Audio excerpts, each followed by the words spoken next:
It's one thing to listen to doom and gloom about food and fertilizer shortages, skyrocketing prices, the cost of living, or your job being outsourced overseas or eliminated due to automation.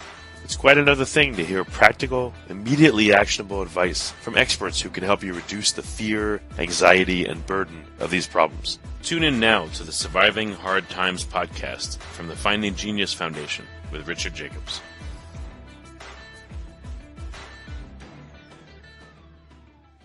Before we begin, a note from our sponsor.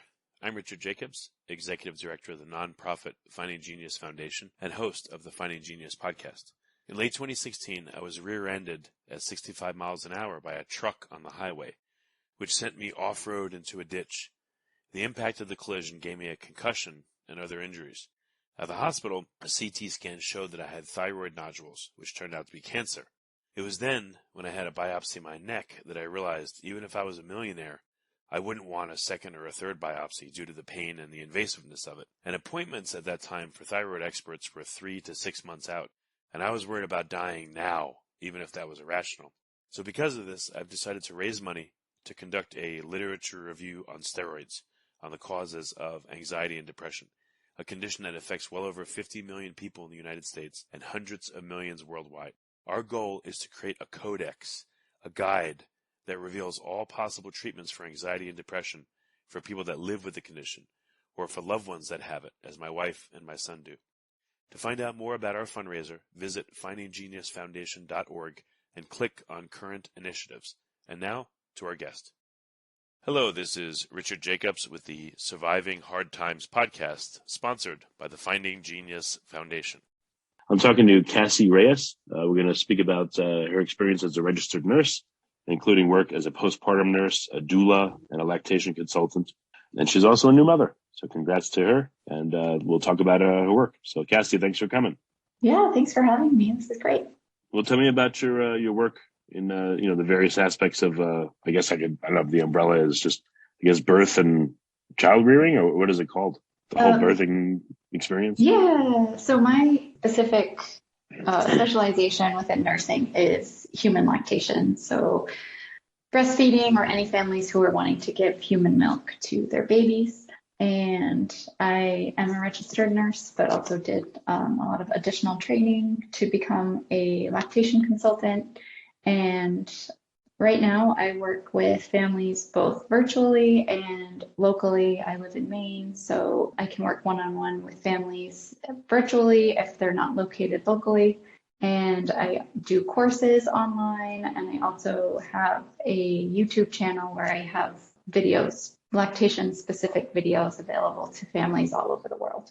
So what are some of the common problems you run into that people need consultation on? Some of the most common things are when a parent goes home and they're having troubles with either when the baby is latching and trying to feed, that they're in a lot of pain, or problems with the baby losing too much weight after going home from the hospital, babies not gaining enough weight. Yeah, those are the most common. And then we see a lot of problem solving going on with that. Tongue tie is a very common problem with babies feeding, which is where they can't move their tongue properly because it's kind of anchored to the bottom of their mouth, and it causes a lot of feeding problems. So that's a pretty common problem that we are called to help families through. How much are babies supposed to add or lose? Is it common for them to lose any weight? And, what are the dynamics around that? What are the numbers? Yeah. So we do expect babies to lose some weight after birth, and that is really important for parents to know when they're starting out. Babies lose typically we want to see them lose less than 5% in their first 24 hours of life, and no more than 10% total weight loss. We expect them to start to regain their weight and be back to birth weight by 2 weeks of life. Okay, so that means what, a half a pound, and probably no more than that for average birth weight? Yeah, it really depends on how much the baby weighs, but yeah, 5% if it's a 8-pound baby, 10% of that, so 0.8. But babies are born really waterlogged, and parents sometimes get a lot of IV fluids during delivery. And so in the first couple of days, babies are just kind of peeing off or pooping a lot of those fluids. And so we expect them to have that initial weight loss. And it's usually not a matter of concern unless it surpasses that 10%. Okay. So has the mother gotten through the colostrum initial feeding by this time, or what's the dynamics of the breastfeeding?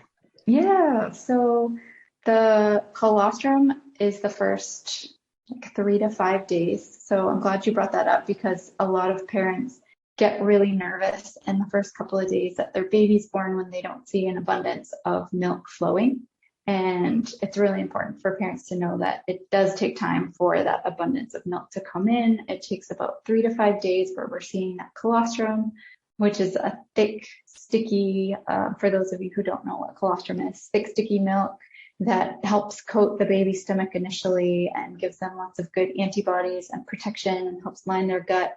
Their stomachs are about the size of a grape when they're born, and within the first 3 to 5 days, as their stomach starts to expand, the parent's milk will start to come in more abundantly, and we'll start to see more of what parents are expecting it to look like when their milk is in. Okay, so is breastfeeding more difficult at the colostrum stage versus I don't know what you call the milk after that, but are there dynamics of breastfeeding, or is it harder at one stage or another? It can be really difficult in that colostrum phase because it's difficult for parents to trust that their baby is getting enough to eat. And that's where we see a lot of parents doubting their body, doubting that their baby is getting enough, and they may introduce a bottle of formula early on.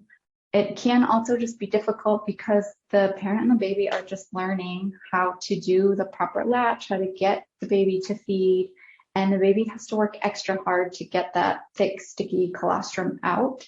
Whereas once the mature milk comes in and the parent and the baby have had a little bit more time to practice the latch, the mature milk comes in, baby's a little bit happier during the feeding, a little bit more satisfied. The parent's a little bit more confident because they're seeing the milk and hearing the gulps. So yeah, I would say the first couple of days is certainly the hardest to get through. And I always encourage parents, if you can get through the early days, it does get easier. So what is latching is when the baby, is it something that the parent feels like, oh, okay, now the milk is flowing, or, I don't know I guess you have breastfed, but I haven't. Yeah. What does it feel like? I forgot to ask my wife, but what does it feel like when the baby's not latching versus latching? Is it a different feeling when you can tell, and what happens? Yeah. So when babies latch, we're basically just talking about how they're attaching to the breast tissue. We don't want to see a baby who's just latching to the tip of a nipple. That's going to cause a lot of pain. And what we're looking for is for the parent to not feel pain when baby is latched. It's called breastfeeding, chest feeding. It's not nipple feeding. We don't want to feel chomping or pain when the baby is latched. The parent should be feeling a strong pulling sensation because the baby should have taken in enough tissue to not just be chomping down on the tip of the nipple. So there is a common myth that feeding hurts, that you just have to kind of suffer through it in the beginning. And that is a misconception. If we're able to get a good deep latch and there's nothing else going on concerning baby's anatomy, the parent shouldn't be feeling a lot of pain in the beginning. And it should just feel like that strong pulling. They might not feel the milk rushing down in the beginning, and they may never feel the milk rushing down, but just should be a relatively comfortable experience, especially after that first week or so. Yeah, I wouldn't want anyone chomping on my nipple. That would hurt. Yeah, right? Not fun. In terms of frequency of feeding, I remember my wife was told feed every 4 hours, but then her pediatrician said, the baby's hungry, feed the baby. And that seemed to work better for her. But what recommendations do you see, which are helpful and not so helpful?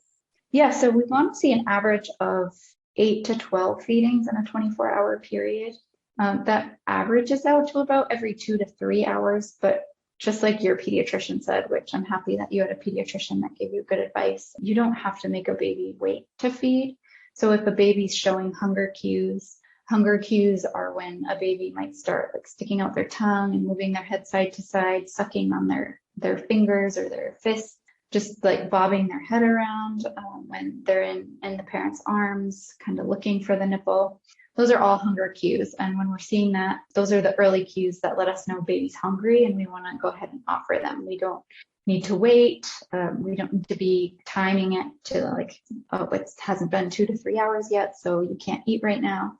Just on demand. We call that on demand feeding. That way we're meeting the baby's biological needs and following those early cues, because by the time a baby is crying, that's a later hunger cue, and they're going to be hangry at that point, and they're just not going to be patient and willing to work on that deep latch. So we might be more likely to see painful shallow latching if we wait for the later hunger cues like crying. And babies do get more milk transfer when they have a deeper latch as well. So it's not just about comfort for the parent either. It's about how effective the baby is emptying the milk. So is the baby putting like the whole nipple and some of the areola in its mouth, or like what does a good latch look like? What is it in its mouth? What is it sucking on? What parts?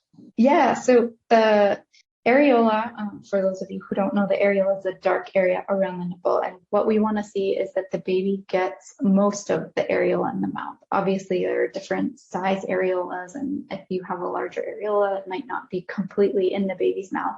But the nipple shouldn't land where the baby's hard palate is, towards the front of the mouth. The nipple should be touching back towards the back of the baby's mouth where the soft palate is.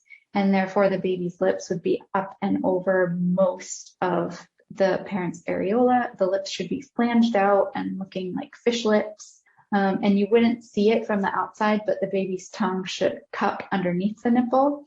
Instead of the gums kind of chomping down on the nipple, the tongue comes out and cups underneath to make that more comfortable. Oh, interesting. Yeah, I remember my wife used to say too that if her breast, I guess, was inflamed or the milk was stuck, that the baby was like the best breast pump in the world. It beat any breast pump to get Yes. the ducts unclogged. Absolutely, yes. Babies have such strong suction compared to any pump, even like our hospital grade pumps. Babies are so much more efficient. And I always kind of explain it to the parents that I work with that it's not just like they're sucking through a straw. They're actually using their whole face and so many facial muscles and their jaw to massage the milk out. And that kind of motion that they're doing, and they're doing a wave-like motion with their tongue, is really hard to replicate with a breast pump. So babies are definitely more efficient at getting the milk out, especially anytime, but when we're experiencing clogged ducts or any sort of engorgement, the baby can be the best treatment for that. So I guess when W.C. Fields said there's a sucker born every minute, maybe he was referring to babies. It is amazing that it makes sense. I mean, it's nature. You're going to be the best at it than any mechanical device, which is really funny to think. It's amazing, Yeah, no, exactly. It's really incredible. It's really incredible how they were designed to eat that way and do it as efficiently as they should. So when babies are born, are they checked for tongue tie, or do they just when the mother tries to breastfeed, she may go, uh-oh, something's wrong, and then it's found out? And how do you check for such a thing? Some pediatricians will check the baby. I mean, it's something we're always looking for. The thing with tongue tie is that it might not always be obvious. And sometimes a pediatrician might just see one of the really obvious anterior tongue ties that you can just see and say, yep, there it is. Some tongue ties are posterior. The tissue that's tied or tethered is further back in the mouth, and we may have a harder time seeing it, and we might not pick up on it until the parent starts to describe problems with feeding, like painful latching, or the baby isn't gaining weight appropriately, popping on and off of the breast or chest a lot, leaking milk while they're feeding, clicking, leaking milk while they're bottle feeding. If we're hearing a parent report any of those, then a lactation consultant will probably be checking for a tongue tie. Funny enough, as a professional who's not allowed to diagnose, we can't actually diagnose tongue tie, but we would write all our findings to the pediatrician or refer the parent to a pediatric dentist and hope that they would. It's a multidisciplinary approach that we have with tongue tie, so they would probably be referred out to see if they needed to have any sort of revision done to help with that situation. That's terrible. So you've been tongue-tied and you can't tell the doctor that there's tongue tie. Exactly. And my daughter actually had a tongue tie, and we did have to manage that. So it was not fun. We had every lactation issue that you can imagine, really. So I feel like an even more knowledgeable lactation consultant after having breastfed my daughter and continuing to breastfeed her. So does surgery have to be done, or how does tongue tie get resolved? It's a minor surgery. So it's done in about 30 seconds. It can be done by an ENT or by a pediatric dentist. Some people do it with scissors and they just trim the tissue. Some people do it with laser. There's a couple of schools of thought on which is better, but really whatever the professional is trained in and is best able to and feels most comfortable in performing the procedure is really the best option. So there are two ways to do it: scissors, laser. It's a quick little 30-second either clip or trim with the laser. And then the recovery is a little bit the longer part, because you are likely to have the parents doing some exercises, some stretching exercises with the tongue, some massage to keep that wound from healing from the inside out. We want it to heal from the outside in and prevent reattachment. So we'd be having some exercises, probably some oral rehabilitation for a baby who has maybe learned to suck, quote unquote, the wrong way, depending on how long they have been working through that tongue tie. So the procedure itself is pretty quick and almost painless, but the recovery, the exercises, and a lot of the work that goes into getting the baby able to use their new tongue appropriately and effectively at the breast or for feeding can be more challenging for families. Yeah, how long of a window does a mother have to either successfully breastfeed, or where they tend to give up, or where they give up, there's no going back type situation? Oh, it's so funny because I think that parents see it a lot of times as a black and white situation, like I gave up and so we're done, or I'm only exclusively pumping now, because they get to a point when you're in your postpartum and you're exhausted and there's so many other things going on. It's not just baby feeding, and you get overwhelmed, and sometimes you need to take a step back, and maybe that's the right decision for your mental health. Maybe exclusive pumping is a great option at the time, but it doesn't have to be all or nothing. So sometimes I'll encourage people like, yeah, exclusive pumping might work for a couple of days or a couple of weeks for you. And then if you really wanted to go back to trying latching, it's never too late. And families, re-lactation is a huge thing in parents' world right now, especially with the pandemic. A lot of parents decided to re-lactate who had stopped breastfeeding or stopped lactation months ago. You can actually re-lactate. So it's really never too late to keep trying. Well, that's good to know. I mean, does the mother's, if she doesn't pump though, let's say she's trying to do formula feeding, is the window on which she can re-lactate much shorter? Yes, it's always better. You would have a better rate of success if you had breastfed, if you had lactated. The longer you've lactated, for the more time that you've lactated in the past, you're going to have better luck. And that's a great point with the pumping. If you are offering formula and your goal is to offer human milk, you always want to be replacing any feeds that the baby would have been doing by stimulating the body with a pump, because our bodies work on a system of supply and demand. So every time that a baby or a pump is stimulating the body or the nipple, the brain is receiving signals to produce milk. So if we skip a feeding or a pumping session, we're essentially telling the body to slow down production. So anytime that your baby would have been eating and you're offering a bottle, you would want to pump to replace that stimulation and protect your milk supply. During the, when I heard on the news, there's been a big baby formula shortage. Did you have clients coming to you saying, oh no, we switched to formula, what do we do? Can we relactate? Or, what happened with that dynamic? Yeah, I had we saw a lot of that going on. And I also, I have a video specifically on YouTube about relactation, and I had so many more views on that video during this time of the formula shortage, and so many comments and parents reaching out about just questions about, is it too late to relactate?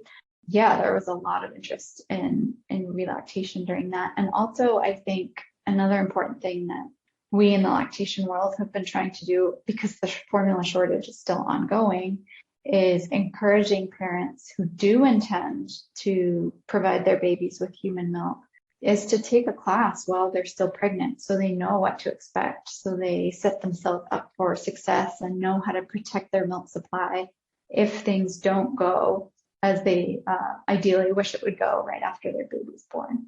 Because breastfeeding and lactation are natural, but they're not always easy. And a lot of people do face struggles in the beginning. So if they're able to take a class and set up more realistic expectations and just be more prepared for things and protect their milk supply from the beginning, that's a really great way to hopefully support them through the potential of facing issues during the formula shortage.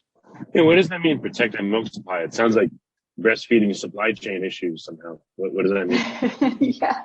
So kind of like what I mentioned about the pumping, the stimulation, replacing what the baby would have done. We need to protect our quote unquote supply chain of breast milk. So if every time that a baby or the pump is stimulating the body, we're telling the body to produce milk. And the more we stimulate, the more milk we're going to make. But the less we stimulate, if we start to back off on pumping or if we skip like overnight feeds, we can see a decrease in the production of milk. Also for families, there are occasionally medical reasons that a parent might have to give formula after birth. But when we do see the introduction of formula, we would want to introduce some pumping as well to protect that milk supply, so that because the baby might be full for longer off of the formula and the parent's body isn't getting the signals to produce milk for that feeding, we want to replace that stimulation and tell the body, yes, we actually do still need to make this milk while we're having to supplement the baby so that we keep up that milk production. So I guess if you rank the problems that women have in terms of breastfeeding, which problems happen and when? Like what happens like in the first day, what happens maybe a few days or a week out, et cetera? Okay, yeah. I would say day 1, the baby is going to be really sleepy and not usually know what they're doing. So a lot of times baby will latch great as soon as they're born because it's just kind of innate reflexes. They know how to get on there. They eat. And then after that, like golden hour, which is when baby's first born, they do skin to skin. They might do some latching. After that first couple of hours, baby gets really sleepy for 24 hours, might not do great latching. And the parents start to worry that their baby isn't going to get enough to eat. And so latching is probably the number one issue. Getting baby to latch at all is the number one issue for the first couple of days. And if the baby does latch, painful latching in the early days is probably the most common problem. And then I would say around day 3 to 5, which is typically when parents leave the hospital if they have a hospital birth, and the milk starts to come in, the major issue that is faced is engorgement. So when the milk does come in, the parent might experience that the breast or chest is overly full, hard. The milk won't come out because everything's just too swollen. And managing that can be really tricky if you don't know ahead of time to expect that and how to deal with it. Those 2 initial challenges that almost every family faces, then we start to get into the more like particular problems that families might have with like, okay, we got through those early days and the problems that were to be expected, but now it's still painful. It's not getting better. That's when we start to look at things like tongue tie, or we might start to see undersupply, oversupply, weight loss. Baby might get jaundice and be having more feeding issues. So that's when we start to see the more complex issues start to show up. What about like the set and setting for breastfeeding? My wife would say like when she would breastfeed that she would like sit and relax and watch TV and stuff, and she would get very tired. Like it would almost put her to sleep. I guess oxytocin was being released or something. What's important about the set and setting so people can successfully breastfeed? Obviously, if they're stressed, I would think the baby's going to feel it and not want to latch. So what do they do? Yeah, so relaxing as much as possible, setting up a place at home where you feel comfortable. And some people feel more comfortable if they're alone in the nursery. Some people feel more comfortable in the living room surrounded by family. So however you feel the most comfortable. Some people find that having a baby blanket near them and having the smell of the baby and having pictures of their baby around, being in a dark room, just anything that can relax them helps with the milk letdown, which is the reflex that we have, that our milk goes from the back of the breast where it's made towards the nipple. Just relaxation helps with, like you said, that oxytocin release. Oxytocin is the hormone responsible for milk ejection, so milk being released from the body. And it's also known as the love hormone. So when we are having that oxytocin release, we're both having that bonding experience with our baby, and that bonding hormone also in turn releases the milk and allows for more flow and more successful feeding or pumping if you're pumping. So do women feel like a fullness against their chest, and then the milk fullness feeling moves forward as the letdown occurs? Is that what happens? It's a little bit different for everyone, but some people do feel fullness. Some people feel tingling. Some people it can feel almost painful in the beginning, and some people don't feel their letdown at all. So it's very individual, but those are sort of the ways that people have explained it, like tingling, a fullness, and some people just don't feel anything, but you may hear that the baby is just swallowing more frequently, and you'll know that you're having a letdown, or you may notice that you're leaking on the other side when the baby's latched on one side. Yeah, I think I remember one of my kids, like their mouth would move very fast for a few seconds, then it would stop. And then it would move very fast, stop. They would do like interesting things, but sometimes they would like squirm around and almost like go upside down and wriggle all over the place. Oh my gosh, yes, the gymnastics. We're at that phase now. The gymnastics start when they're like 5 months and above. They're just like squirming and trying to turn upside down while they're feeding. So wait, why do you think that is? Is that a good sign that they're just relaxed, or is it they're bored, or what do you think it is? Just developmentally, they're so interested in everything going on around them that like even just someone walking into the room and talking will distract them, like, whip around and see what's going on. Like they want to know everything. Developmentally, they're taking everything in at that point. So a distracted child can make it difficult too. So for older babies, it can be really good to go to that dark room or to go to the nursery where there are less distractions and just have a quiet space where we can focus on feeding and then go back to all the fun things happening with the rest of the family. Okay, that makes sense. Yeah. So how long until someone's like quote unquote out of the woods? Do most of the problems happen in the first week or so, or what's the window? I think generally most of the issues happen in the first couple of weeks. In general, I think if people can survive that first couple of weeks, it does get easier after that. In my case, it took 4 months. That's very unusual. It can take a long time if you're working through complex things like tongue tie, like we were. But most people are usually quote unquote out of the woods. I would say the first couple of weeks are the worst. If you can make it through the first couple of weeks, it should get easier from there. Do moms have to fight against feeling like a failure if it doesn't work right away? And does that make it harder? It's really hard because I feel like this topic is so emotional for parents because it's just the way you feed your baby and you're so worried and all you want to do is know that your baby's being fed and being nourished. And it's also, you may have set these really high expectations for yourself to be an exclusive breastfeeder or give your child exclusively human milk. And a lot of times parents feel like a failure when they do have to give formula or when they do have to do some pumping or be an exclusive pumper because their baby just can't latch.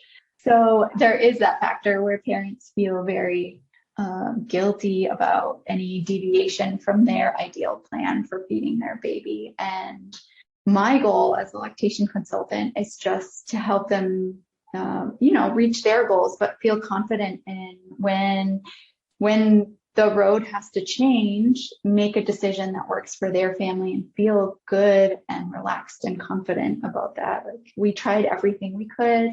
We can always come back to this, but right now, this is what your baby needs to be fed. And how can we deviate a little bit right now, but get you where you want it to be with your goals in the long run? Okay. Does anyone pump and mix in, pumped milk with formula? I don't know if I've ever heard of that, but that would be a way, I guess, of still, giving the baby of you and also good nutrition. But if it has to do formula, it has to do it. But you can, I guess, mix the two or bulk it up. Does anyone do that? Yeah, so it's actually not recommended to mix the two in the same bottle because we want, if there is human milk available, we want to make sure that the baby gets all of that. So if we were to mix in a larger quantity of formula, we might not, and the baby doesn't finish the bottle, we might not know how much of the human milk the baby got.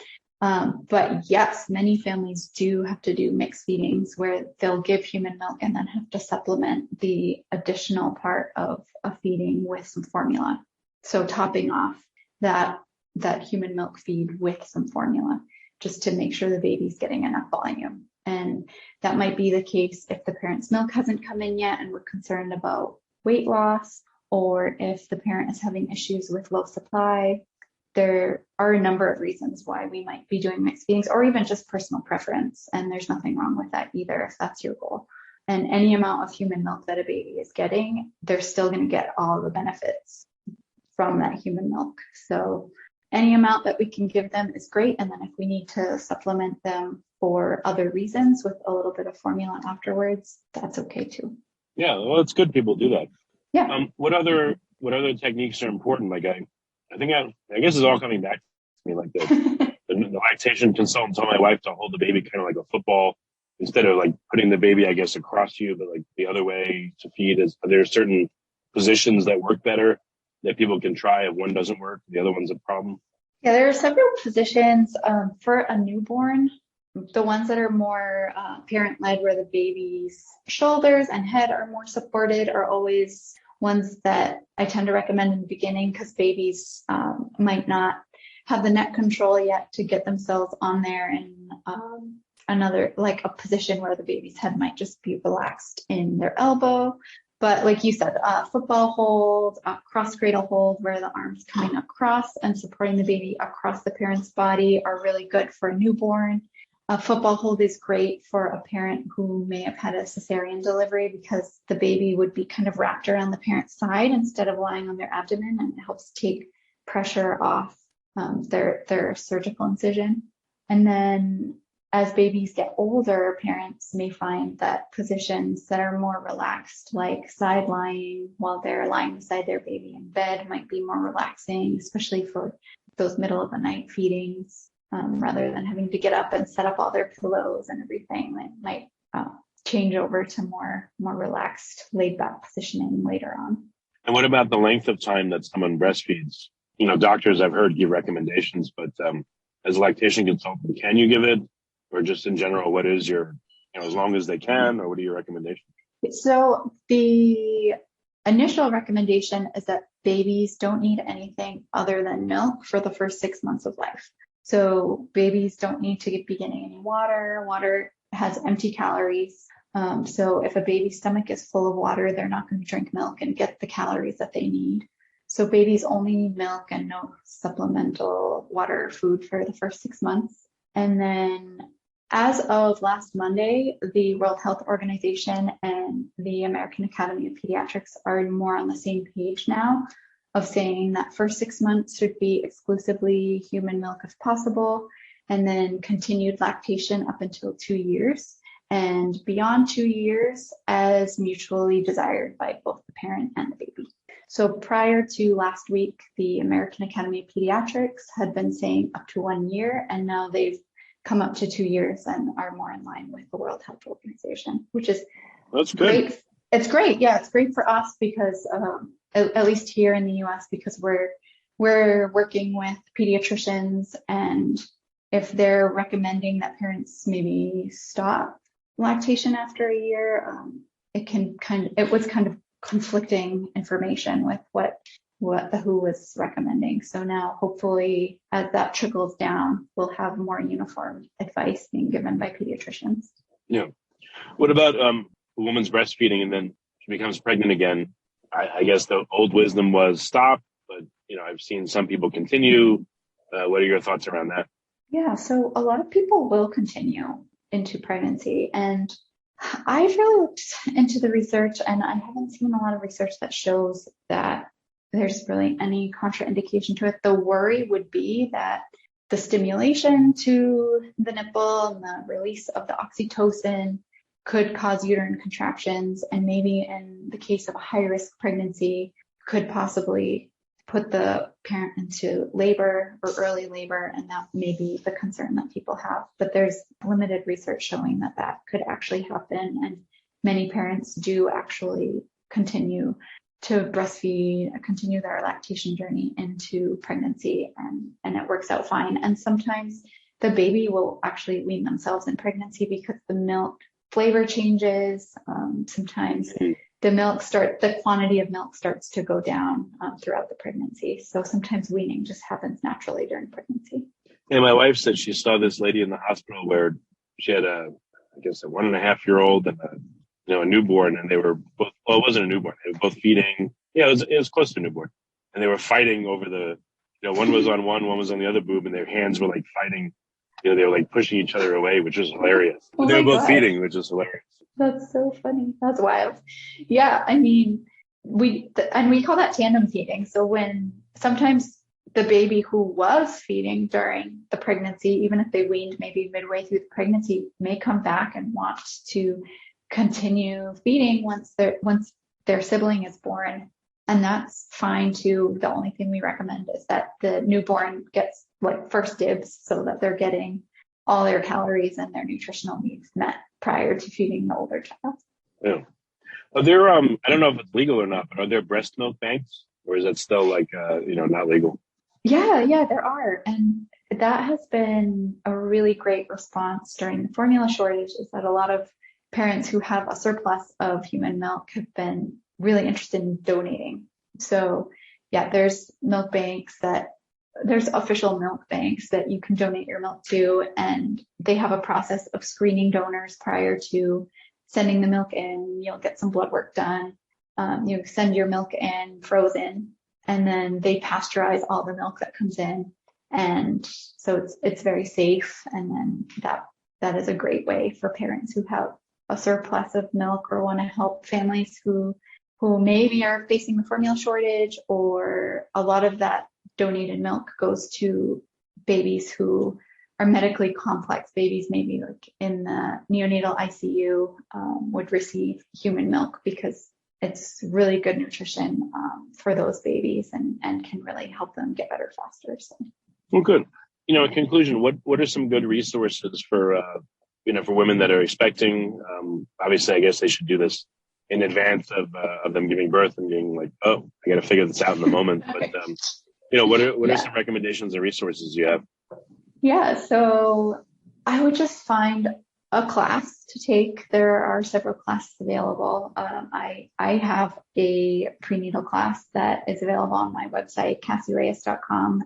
If people are looking for a prenatal class to take, I would also recommend that people just locate a lactation consultant who is near them. So that's something you can do to prepare, because you may want to do a prenatal consult with them so that they can identify any possible challenges that you might have anatomy-wise or just based on your medical history prior to giving birth. So you're ready for those challenges.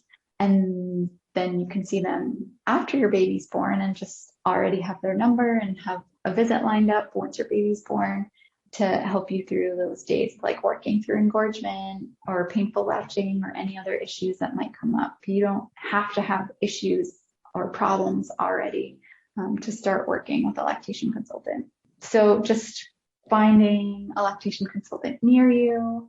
I work with a great company called the Lactation Network, which does help get visits covered through insurance for families who are based in the US.